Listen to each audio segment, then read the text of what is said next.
La Parisienne is really a bit of a misnomer. She's called the Parisian because of when she's discovered. In the 19th century, Paris is sort of the center of culture and art and the center of sophistication. So finding a woman who looks very sophisticated, or a painting of her, would get people to go, you know what, let's call it La Parisienne, because it reminds them of the Parisian women, so the Parisian upper class, the socialites, the people who would be the influencers today. And was found in the Queen's Megaron, which is a large reception hall in the Palace of Knossos. It's actually part of a larger scene. So here we see La Parisienne up here. That's part of it. But then we see other pieces in other places. What sets her apart, though, is that she is so pale compared to the other figures, which could be indicative of a number of different things. And we're not entirely certain what, as we'll deal with the Bull Leaper shortly. Now, previous conventions used large eyes, for example, and profile heads.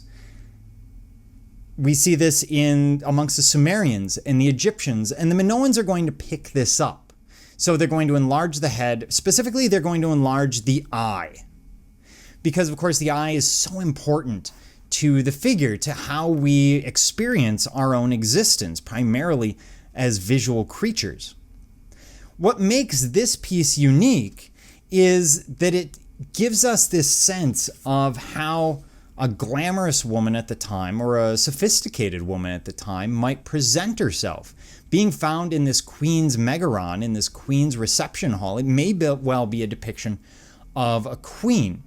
The light skin is generally held to mean status, and in many, many societies, light skin was a status symbol all the way to the 1920s. The reason is, if you're quite wealthy, you don't have to work in the fields, you don't have to go outside, and so you don't get tan.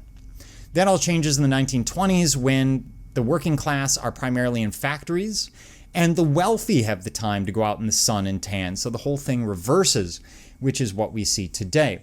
But we do see her wearing eyeliner, similar to the Egyptians, wearing makeup.